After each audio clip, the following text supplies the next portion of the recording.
¿Arrancando? Ajá, bien. Muy good, go. Yeah. Okay. So first off, I want to thank Olympia for the invitation to the conference. It's very much appreciated, and I'm looking forward to presenting a few new ideas and see how they go. And not only thanks to Olympia, but thanks to everybody else whose names I don't know, but also worked very hard to organize this whole thing. It's much appreciated. My talk is in the grand tradition of people who say they're going to talk about one thing and then change at the conference. It's certainly related, but the old abstract and title was kind of was stuff I'd already talked about before, and I didn't want to do that. I wanted to say something, I think, new, but more or less in line with what I've said in the past. So what I want to do today is talk a little bit about how reflecting on representation, interpretation theories quite generally can help shed some light on interpreting information theories. So, you know, the problem that I'm interested in is kind of this. Why the devil are there so many interpretations of general information theory? I think there's lots of reasons that one can give here. Here are a few of them, and attention has been drawn to a few of them before. One, inattention to the aim of the theory. Two, and I think the second one's really important, confusions regarding everyday information as opposed to the technical concept of information. Of course, Olympia distinguished between those two quite nicely earlier. But the two that I'm going to find more important is, I think one of the reasons, especially why Shannon's theory has so many interpretations, is because there's an incredibly simple structure to the theory. And with that incredibly simple structure comes a vast multiplicity of instantiations of the theory. And that makes things difficult. If the way the theory can be instantiated or used to represent the world covers an enormous range of cases, finding stuff in common in all those cases, which I take it is what an interpretation is supposed to do, becomes very difficult. And the other thing I'm going to talk about is the kind of hidden indexicality of representation. So,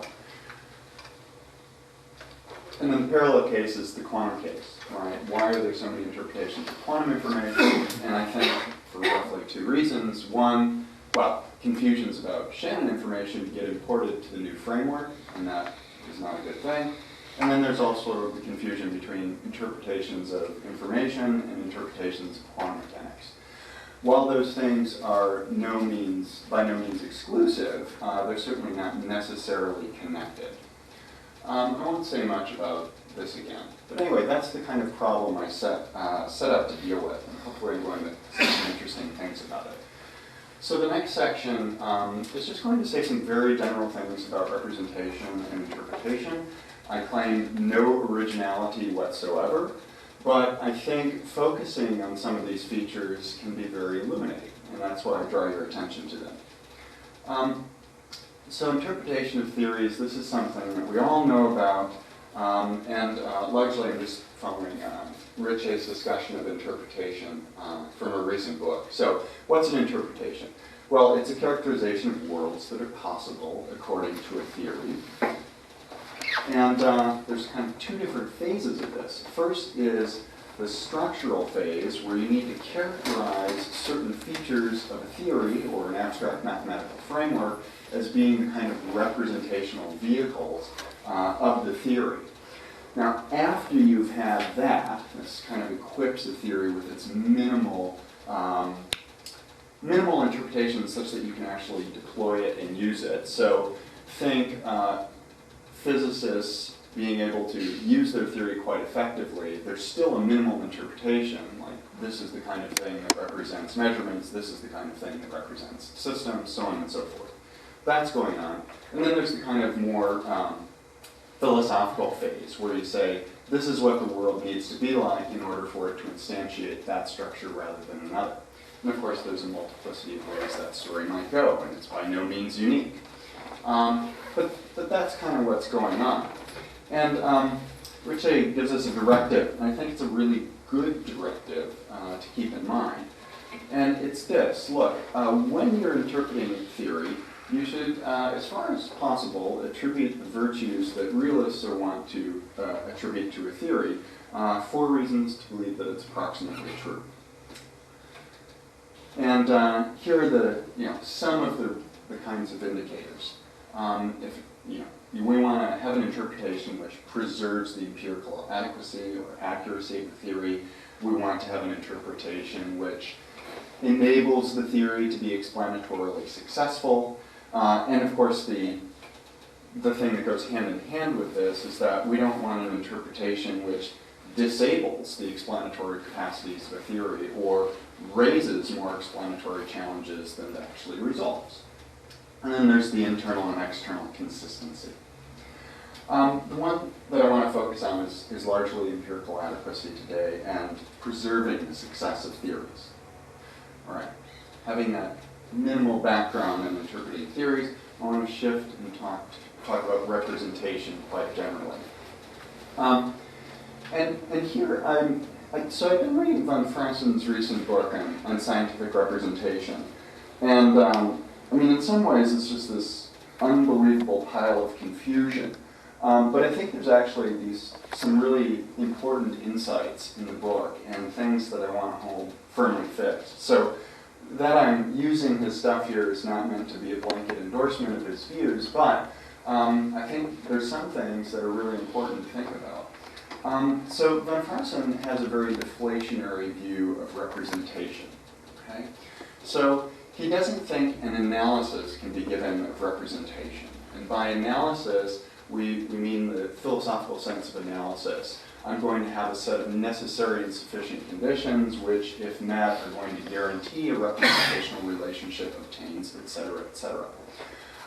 He doesn't think a list like that can be given, which is fine. And he says, well, look, I can't give an analysis of representation, but if there's a key component to it, it's this, and this is the so-called Hauptsatz of representation. There is no representation except in the sense that some things are used, made, or taken to represent some things as thus or so. What I want to focus on here is the essential involvement of a user for a theory. There isn't any representation unless there's a user. And I think that's actually a deep truth about representation. And I can say more about why I think that is if you want to ask about it. But there's nothing intrinsic to a representation which somehow determines what it can represent. We, as users of a representation, bring that to the table. And that's one of the things that I want to focus on when I'm thinking about Shannon's information theory and how we use it to represent other systems.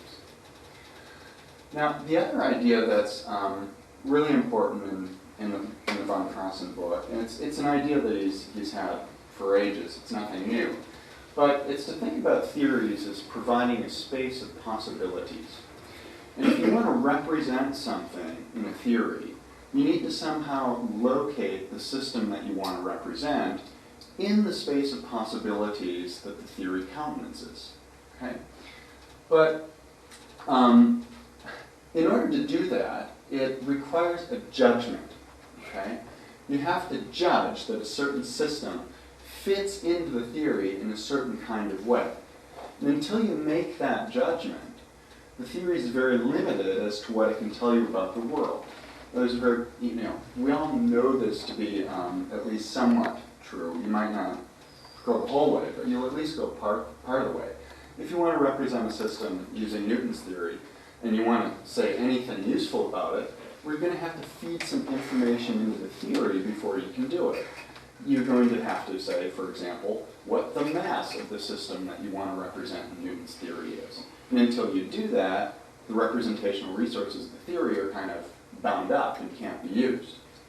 So we make a judgment about where we are in a theory, and that enables us to use it. Von Frassen likes to use the example of a map.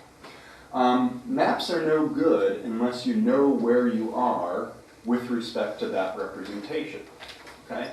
Now, there might be some features of a map where you can still tell gain certain kind of information without locating yourself in the map. But if you want to use the map in the in the best way possible, you need to know where you are in it. So you make a judgment. Okay, I'm here in the map, and if I'm here in the map, then I can make such and such inferences, and we can check whether they're true or not, so on and so forth. That's an essential aspect of using a theory. So what does it take to locate one in the space of possibilities? Well, if we have a simple theory of a particle plane or something like that, you need to know x and you need to know p, right? How do you do it? Well, there's going to be a set of conventions that you're going to use. X stands for a certain kind of thing, and P stands for another. You're going to make measurements associated with those kinds of quantities. But that's not quite enough. You also need to make a judgment that the kinds of conventions you're using and measurement procedures that you're using are actually giving you appropriate information. So you need to buy into the fact that your measurement device actually reveals where the system should be located with respect to the space of possibilities that the theory counts. All right. Now, it may not be obvious that this is going to be interesting whatsoever with respect to talking about Shannon's theory, but that's the next part of the story. Okay. So in this section, I want to take into account some of those features that I mentioned and help us think about what information is as a result. So, what's the aim of Shannon's theory? Here's one pass at it. I don't have any big stake in this. It's open to amendments, but here's one pass. It's to characterize the minimal resources necessary and sufficient for communication, given the statistical properties of a communication system alone. And that's it. What's the state space? Well, something like all possible finite messages from any alphabet and their corresponding probability distributions. That's probably the most firm thing we can say. When we think about the observables associated with Shannon's theory, it's kind of a joke, right? But we can think of it, if we need to mathematize that, we can say, well, the measurement theory associated with this are the indicator functions for letters of the alphabet, which distinguish possible messages. And the dynamics are just going to be conditional probability distributions for components of a communication system. And that's it. It's a really, really open-ended structure, almost nothing. Now I want to think about that state space for a second. So, all possible messages corresponding to a probability distribution. Well, structurally, this is a massively redundant state space, right? We don't actually need to distinguish all different letters. For example, we don't need to countenance lowercase letters, uppercase letters, this and that. We can just use the natural numbers as a kind of alphabet. And there's no deep point here. I'm doing this for rhetorical reasons to make stuff I'm going to say next easier to swallow. But the idea that we have to countenance every single letter possible in any kind of alphabet is just kind of completely mathematically superfluous with respect to theory.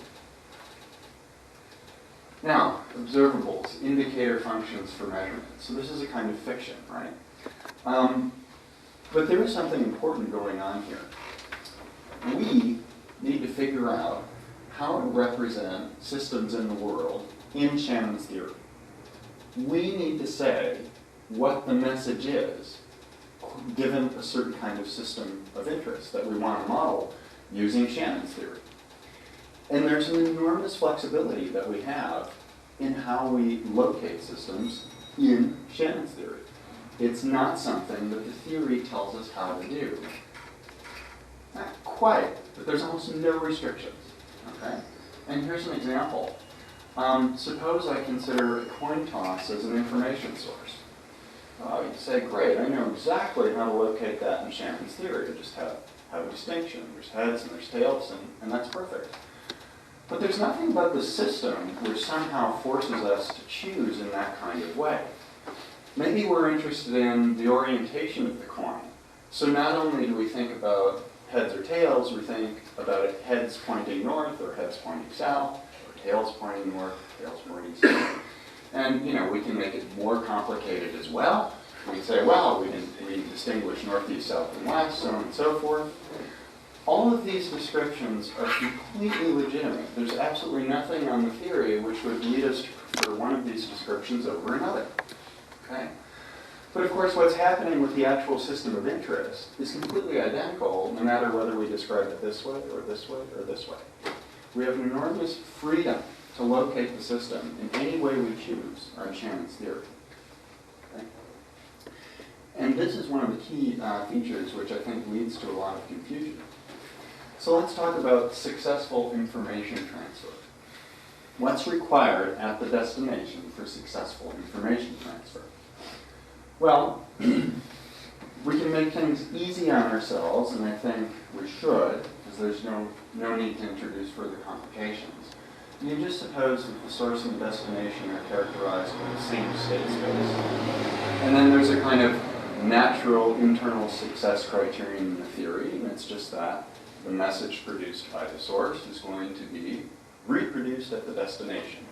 And there's, an obvious identity here if you're using the exact same state space to characterize the source and the destination. But one needs to locate the physical system that's modeled as the destination in the theory. There's absolutely no restrictions that Shannon's theory places on how we do that. Okay? So when we're thinking about what we need at the destination, if the coin flip is our information source, you might say, oh, it's a sequence of lowercase h's and t's. Or you could say, no, we need to have it be capital h's and t's, and it can be a printout on a paper. Or we might require that we reproduce the configurations of the coin that we actually got. Much like if you make a telephone call, it's only going to be considered successful if the sounds that come out of your mouth on one end are like the sounds that come out of the telephone on the other end. Okay? And these are all kinds of choices that we can make. Shannon's theory doesn't tell us anything about how that description, internal to the theory, is actually used outside of the theory. So this is important, and I think it has important consequences for how we define information.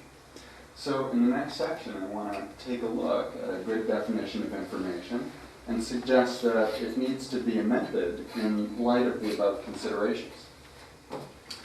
So let's take Chris Timpson's definition, which I think is quite a nice one.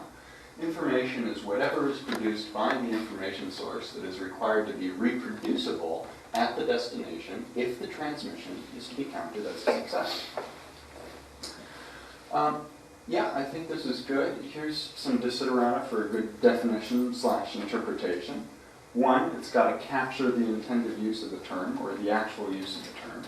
And I think this does capture a massive amount of the use of the term. And not only does it capture a massive amount of the use of the term, it also unifies it quite nicely. But the other feature that I think is salient is that it should not conflict with possible successful uses of theory.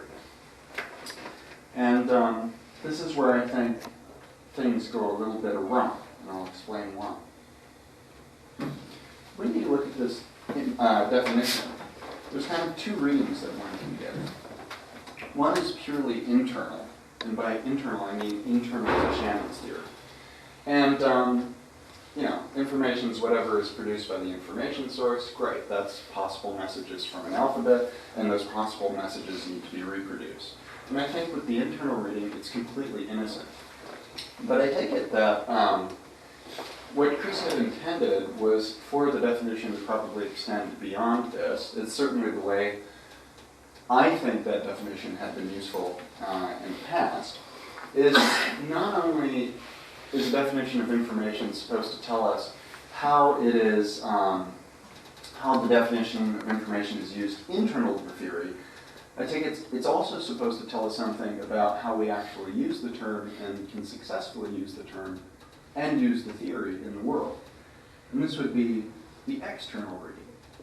So information is the type of thing that the information source produces that needs to be reproduced in cases of successful information transfer. Now, I like that story a lot. I think there's much to recommend it. what does it do? Well, given the kind of framework that I've been trying to make compelling for you, what this does, type of thing, is it gives you some kinds of limitations or restrictions with respect to how you can locate systems in Shannon's theory. So, once you pin down the type that you think is interesting with respect to the information source, the conditions of identity for the type are going to tell you what the acceptable tokens look like. And that's not something internal to Shannon's theory, it's something that's associated with the type, which is external to Shannon's theory. But it gives you guidance about how you can go about locating systems in the theory. Now, one of the advantages is that it's still incredibly flexible with respect to our interests. So, whenever you have an information source behaving however it behaves, it's going to be associated with a multiplicity of types. Okay? There's not going to be one unique type of thing that a system is. But what we do, I take it, and we as users of the theory do, is something like pick out a type of interest, one that we care about, and that's going to tell us about how we can locate systems in the theory. Well, that's a great story, but if that's the story you want to tell, I think it runs into some problems. And the problem is this. I think sometimes nothing from the information source needs to be reproducible in order for the transmission to be counted as a success. So I've got an example in mind, and there's plenty of examples that one could concoct, but think about playing video games. Okay? You've got this little controller with some buttons on it and some pads, and what you want as a result of manipulations of that pads is to have an avatar on the screen perform certain kinds of actions. And I am hard-pressed to identify in any meaningful way how the type of sequence that you input into the pad corresponds to the type of action that's actually being played out on the screen. The kind of guidance that types was meant to provide with respect to locating things in Shannon's theory just seems to be completely inert. It doesn't seem to do any work whatsoever. There's several objections that you can raise to this. I'll anticipate a few. You'll probably have more. One thing you might say is that, well, Duwell, that kind of thing is just not the kind of thing which would ever count as communication in Shannon's theory. And it's just not the appropriate type of thing to try to talk about, like communication. I'm not sure why you would say that. I find that a little bit strange. But one of the things that you would do if you did do that is you would limit the successful applications to the theory. And I think that's not the kind of thing that interpretation should do. It should enable successful applications, not limit them. So I think that kind of response is not very attractive. You might try to say that the kind of command sequence that you have and the action that is actually on the screen are going to be of the same kind. I suppose you could say this, but I think it's kind of self-defeating. Why? Because the kind of work that I see types as having done, which is really useful, is to try to provide us some guidance with how one locates things in Shannon's theory. But if you reduce those things to being the same types, then there just is no guidance anymore. So I don't see what the point is. And you might think that what I have to say has something to do with me describing it as a command and an action, but I don't think that has anything to do with it. You might say, well, don't think about the action so much as, the signal from the controller to just before the processing goes on and you get a certain kind of action. That's fine, but it faces exactly the same problem as above. One's hard-pressed to identify the sequence of commands that you enter into the pad and the properties of the electrical signal downstream as being the same type.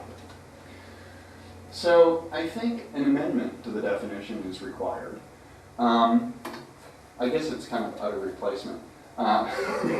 But before I get to that, there's an important distinction that I think ought to be made, and I think people are aware of this, but I just want to drive it home. You can distinguish, when you're talking about information, there's this kind of ambiguity about whether you mean the quantity associated with an information source or whether you mean the message itself. You might call this quantity versus non-quantity information. And it's important to keep those things separate. So I'm going to call the Shannon quantity information this. The minimal resources necessary and sufficient to distinguish possible messages from the source. If you want to talk about that as compressibility, that's fine, I think, equivalent notions. Now, Shannon message information. To specify what this is in Timpson's framework, you'd say, well, it's the type of thing that is produced by the information source, which needs to be reproduced at the destination. Once you get rid of the type talk and the reproducibility talk, I think this is what you're left with. Information is what is produced by the source that needs to be discriminable by the destination via some means. I like this, one, because it avoids the objection, which is the obvious one, but it also emphasizes to a certain degree how much we're involved. This is very open-ended. By some means, you need to discriminate it. And by what means? Well, quite frankly, whatever means are of interest to us, period. There's just no restrictions. Any conventions are perfectly appropriate, period. And then finally, this is, of course, a poem that I like to pick. There's no hint of transmission of anything whatsoever involved with the definition. And I think that's exactly how it should be. All right. So I think an amendment needs to be made to the definition of information in the Shannon case. Oh yeah, there's one more slide before I move on to something else. Remember at the beginning, Richet suggested that we ought to interpret a theory in order to enable its success. And I was thinking, well, what are some of the things that you need to do in that case? The one thing is you need to think that the states of the information source, or whatever you associate with different messages, are going to be distinguishable. If they're not distinguishable, then the Shannon quantity doesn't tell you the correct compressibility of a message. Then it would be something like the Van-Neumann entropy, right? So you need distinguishable systems in order for the theory to successfully tell you the minimal resources necessary and sufficient. And the other thing I was thinking about, and Chris Fuchs, this is a bit of a toss-off, but I was thinking if probability ascriptions don't constrain the set of possible messages, then the success of Shannon's theory seems to be mysterious. Right? Because the reason you can cut down on the number of distinct two-state systems you need to discriminate messages is because some messages never arise. Why don't they arise? Because they have vanishingly small probability. So I'm wondering if one can make sense of restrictions on possibilities if you think about probabilities in terms of subjective degrees of belief. So there's the question I'm asking you in advance. So I'd be happy to hear about it. Okay, now let's move to some more shots. What does this tell us about Shannon's theory? Well, there's an enormous range of applicability, and we already knew that.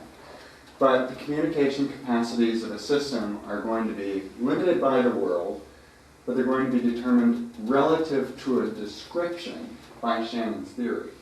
And Shannon's theory doesn't tell us anything about what that description ought to be. The usefulness of a Shannon theoretic description will depend on our interests and our abilities to manipulate and discriminate among systems corresponding to that description. But that's where we come in a big way. What about quantum information theory? And here, my remarks are going to be fairly brief. Here's one way you might characterize the aim. Quantum information theory seeks to characterize the minimal resources necessary and sufficient for quantum message transmission, given the statistical and quantum mechanical properties of the message produced by the source, as well as think about information processing quite generally. We all know the usual structure associated with quantum mechanics. Now, I don't think I'm not going to say anything interesting here except for compare this to what Shannon's theory gives us. Shannon's theory gives us, very, very, very few constraints. Quantum mechanics gives us massive amount of constraints in comparison. And I think this is a really crucial difference between the two.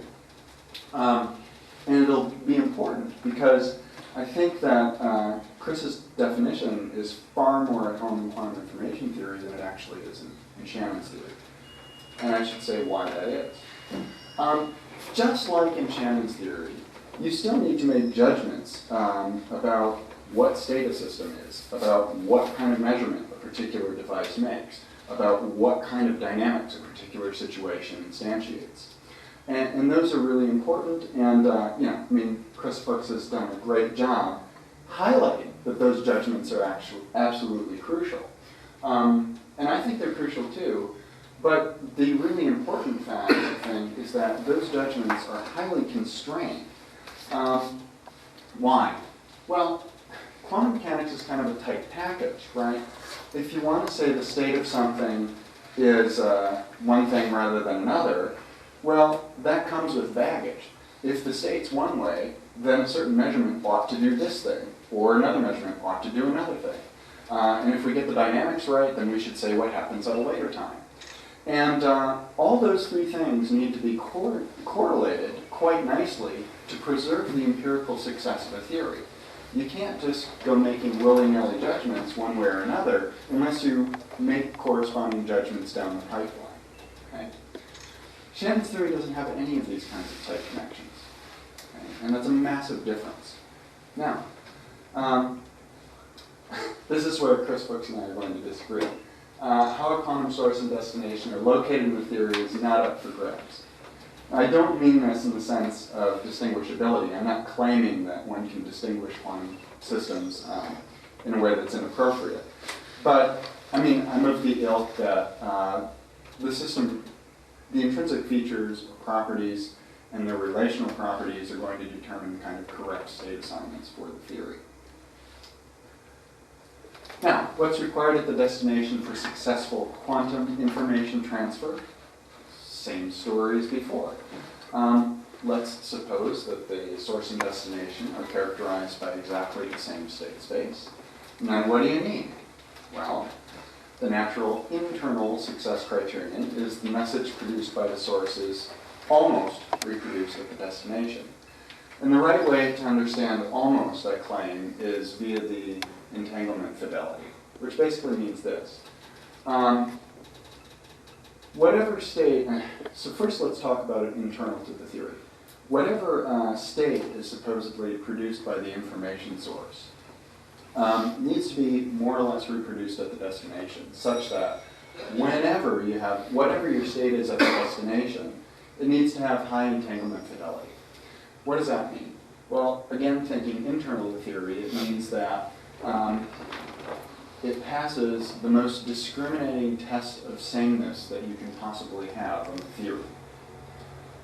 Now, the thing about that is of course, precisely because quantum mechanics needs to be empirically successful, those kind of constraints translate very naturally to constraints on the kinds of systems that we're going to assign those states to. We just don't have this kind of arbitrariness that we do in Shannon's theory. And that's really important. The internal and the external are tightly coupled. So what about the objection that I leveled before? So this is the same definition as before. Are there any things like quantum control systems would be a parallel counterexample? And the answer is no. There aren't. In the following sense. You need to reproduce the message from the destination at the source. And reproduce in this case means that it's going to have certain kinds of behaviors associated with it. You can't just assign an arbitrary quantum state. If you assign a state, you assign it successfully in the sense that it's going to be an aid to predictions and it's going to promote the success of the theory, there's tight constraints.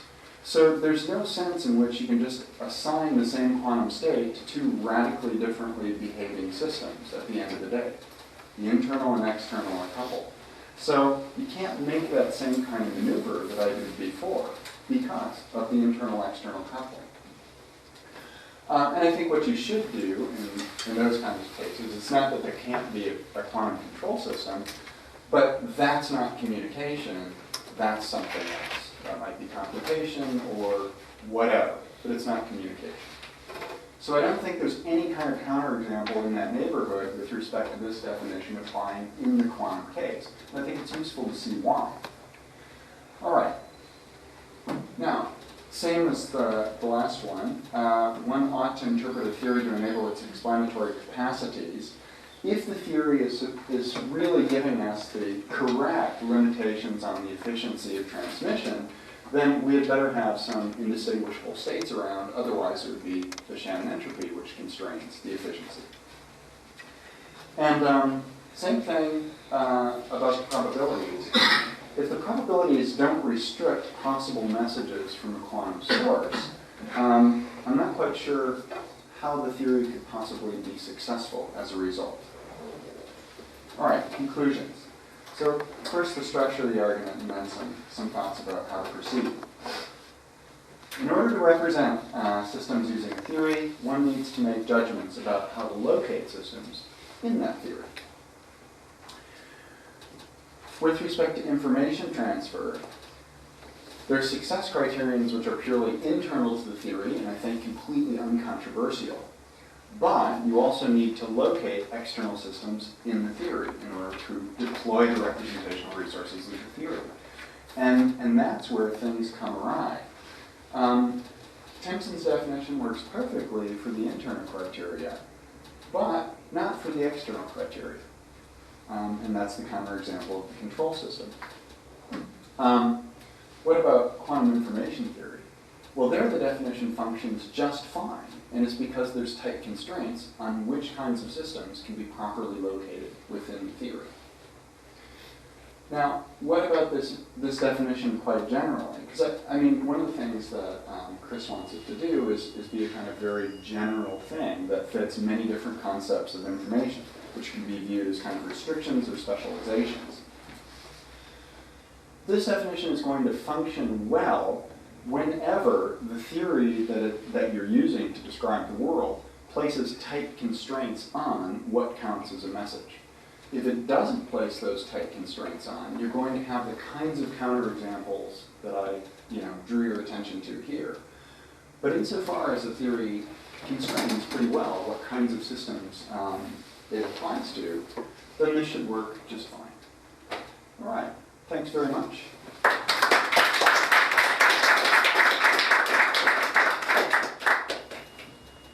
Apparently I'm chairman again.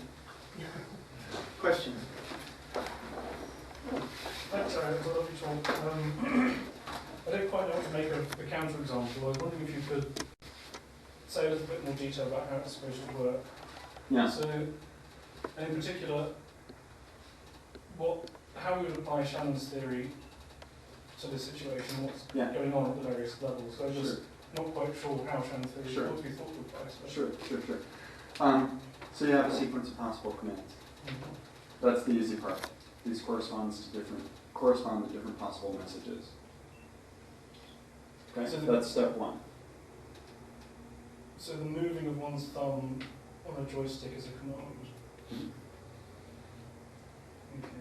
I mean, if you like, think about it in a discrete case, like I don't know, Tetris on your phone or something like that.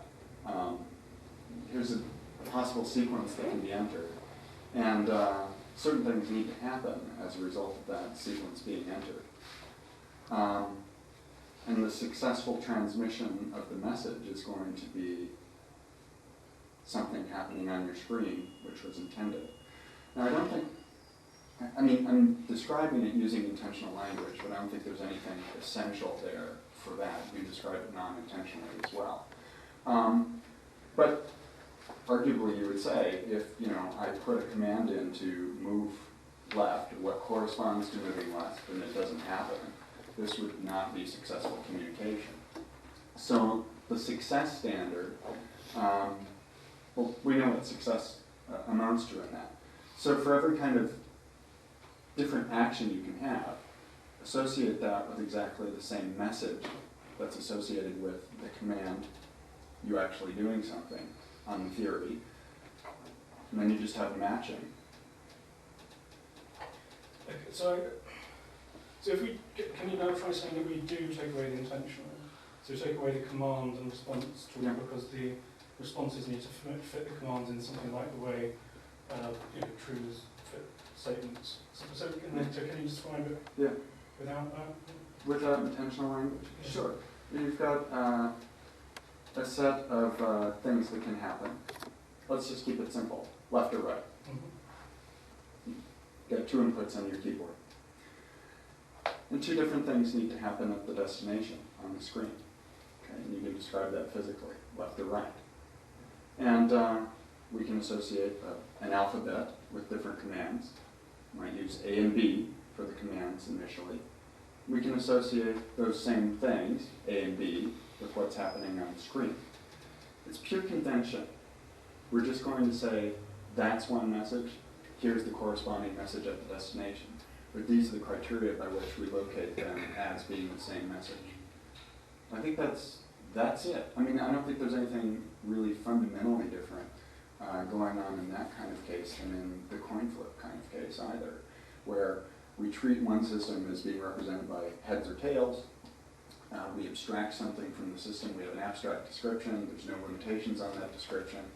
And then, we have whatever we want at the destination to count as the same message. But that can be incredibly flexible. Maybe you only need a series of H and T's printed off on the page for successful communication. That's fine. We're doing the same thing. I mean, H's and T's are arbitrarily related to what happens in a coin flip. It's pure convention, right? But we take it to be successful information transfer. How do you model that in the theory? Well, it's because you say, this is the message I'm going to associate with this kind of physical system on the theory. And here's another physical system, and I'm going to associate it with the same message. Can you just say where that doesn't fit under? So the reason I think I like the command example is because we get away a little bit from language and the fact that we can utilize very different tokens of the same word.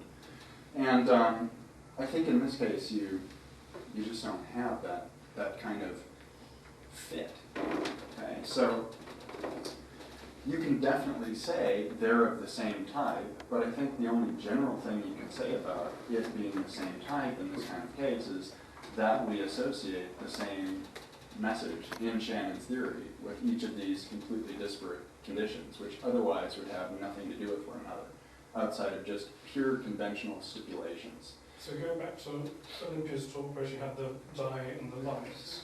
Yeah. Would you say the control system is an example of the same kind as that one? I think it is, yeah. And So I mean, I don't think it's a counterexample, but I think I made a mistake. Well, I mean, the suggestion is, I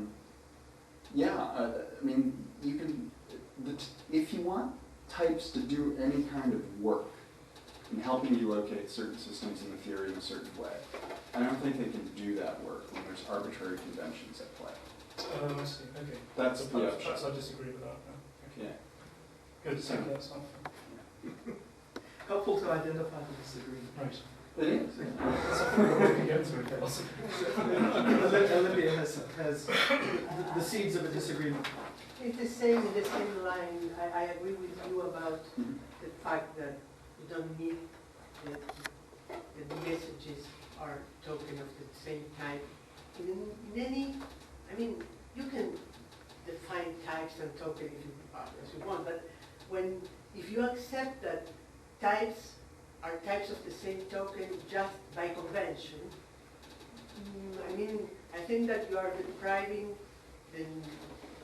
all the interesting philosophical meaning of types and tokens, the traditional meaning of type and tokens. I mean, you can use for control, I want to stress that point, where they have nothing to do, the states of the source and the states of the destination, more than the fact that you decide to make a mapping. And I want to stress that this is the way in which engineers think, that not in the sense of languages, but just in the sense of correlation between the states of this. I mean, I was, in my first life, I was in engineering, so yeah. Hopefully I forgot that. Yeah, but I remember that this was the way in which the communication was thought. I mean, you need to control or think that you can control what happened in the destination by moving what happened in the source, and that's all. There's no need that states in one side and the other side have, in any sense, the same nature. I mean, yeah, and I think I'm quite sympathetic with that.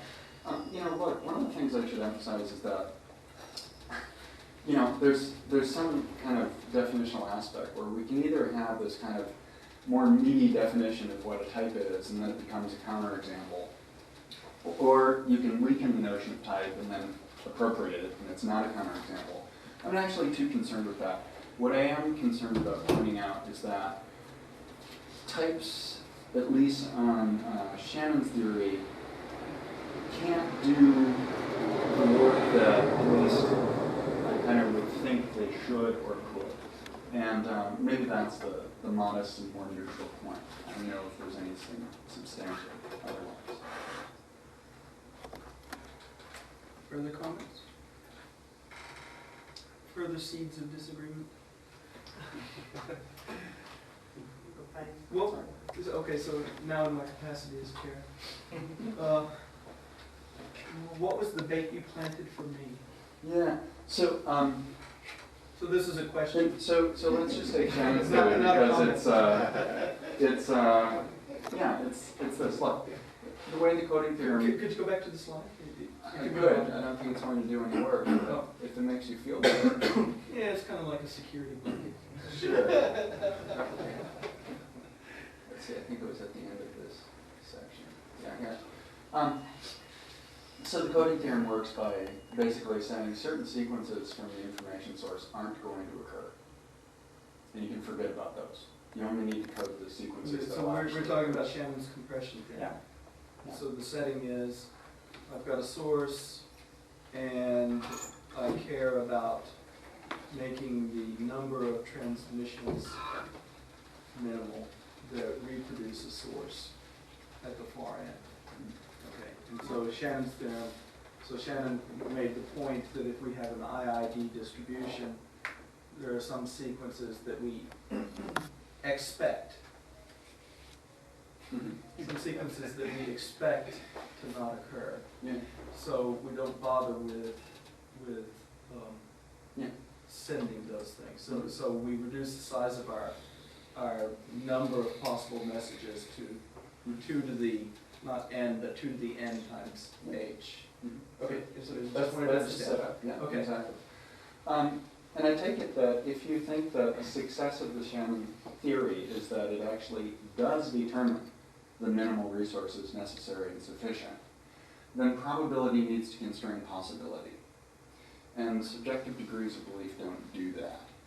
So the worry is that if that's your view of probabilities, then you have a hard time countenancing the success of Shannon's theory. But you might, I mean, the way that you might respond is to say, I don't actually believe that Shannon's, or maybe you would say, only in certain cases I might believe that Shannon's theory does tell us the minimal resources necessary and sufficient. So that's the challenge. I don't, subjective probabilities can't constrain the possible. But in order for Shannon's theory to actually successfully constrain the possible, you seem to need some oomph in your probabilities that I don't see subjective degrees of belief as having. Okay, I'll try to absorb that. I mean, as a piece of a response, I would guess I'd say, yeah. subjective theory of probability doesn't constrain possible. It constrains the expectations. So if I have an expectation of an IID, or so if my expectation of what I'm going to receive as an input, then to compress is IID, then indeed I ascribe probability nearly 1 to some sets and nearly 0 to others. And then, this is getting too complicated for me. I'll think about it. I've got a different line of questions. You're next, and then you come back to Chris. Regarding your challenge, I have an observation. For example, how do you determine in English how often is the word, I don't know, you and me, and then how do you determine actual probabilities of a given language? So I think that one way in which you can answer to him, maybe it is that it depends on the subject and the method that you use to determine those probabilities. I don't know if a real speaker, I mean, when you try to determine the frequencies with which I use the word, for example, in Spanish, yo, él, and Martín, I don't know, any word that I can use, I don't think that there is an objective probability there. At least it is in a much more different way in which you can define, for example, the probability in a quantum state. There is already a lot of variation there when you try to determine, but it is quite objective. But do you really believe that you can determine in an objective way the probabilities of a given language?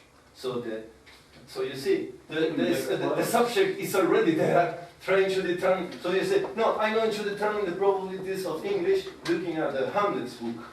Now I know how I will use the Bible.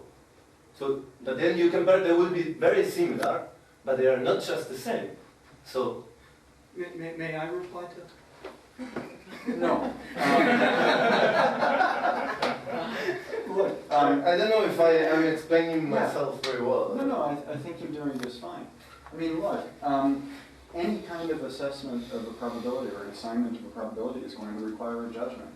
And that is just as much true if you have a subjective degree of probability or you have an objective degree of probability. There's no doubt about that. And it can be very difficult to determine what the objective probability is.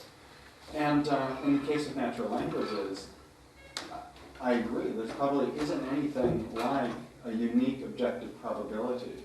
There's going to be a range of probabilities which you can probably assign, but you probably can't discriminate further than that.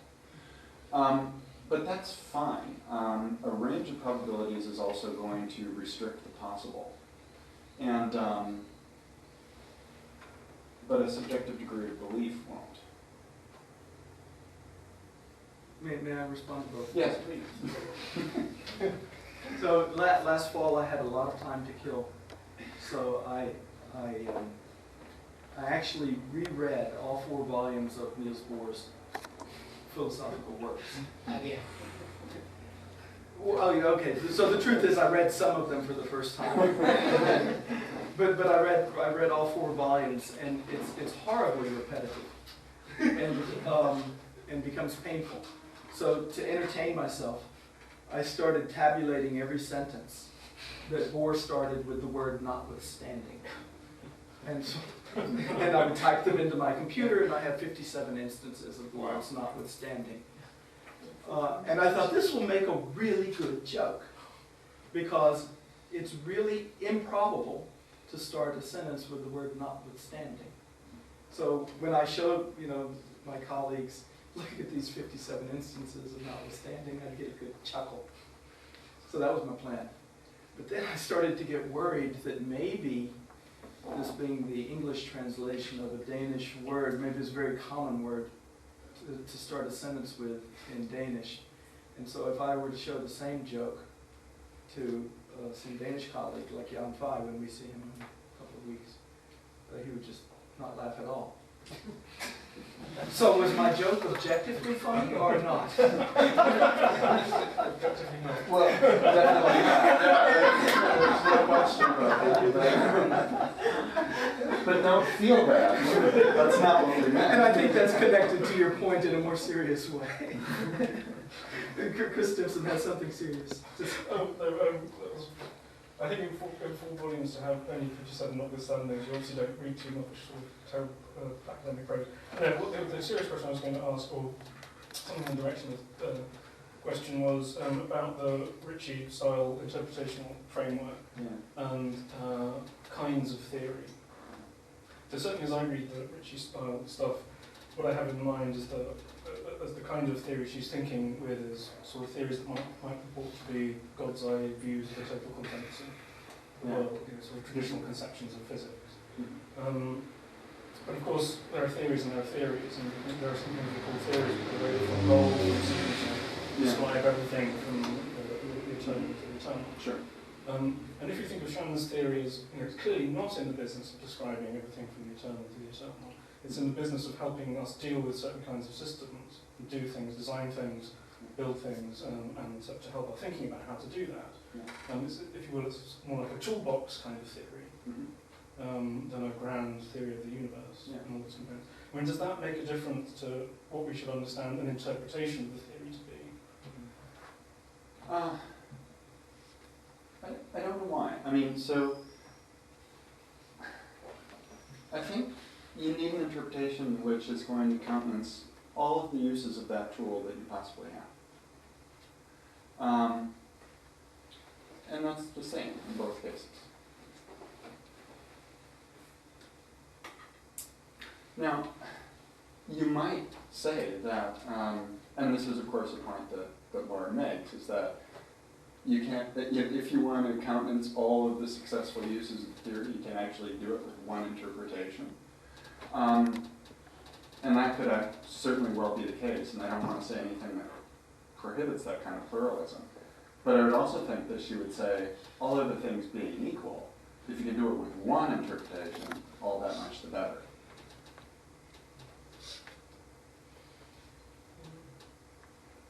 I'm imagining you had a devastating objection lurking behind the question. No, it's just that I can see what one's getting at when one tries to say, how should we interpret quantum theory, or how should we try and interpret space-time theory, general relativity or something. You can see the Ritchie stuff being relevant. I'm not sure, though I like the way you deployed it to show features of Shannon theory. I'm just not sure that it's quite getting at the same things, but this is a suspicion rather than a concrete weapon. Sure. Yeah, I mean, when we go about interpreting information, it's very different than what we do when we interpret quantum mechanics, right? And I too agree that there's a certain kind of, at least a massive difference in degree, if not a difference in kind in those two cases. But I don't know that, even if we grant that there's a difference there in kind and not just degree, that it would change anything that I had to say in these cases. I don't know. It would be interesting if it did, but there's nothing that strikes me, oh yeah, I wouldn't want to say that in this case. So, thanks. If there's nothing urgent, maybe we should thank the speaker again and get ready to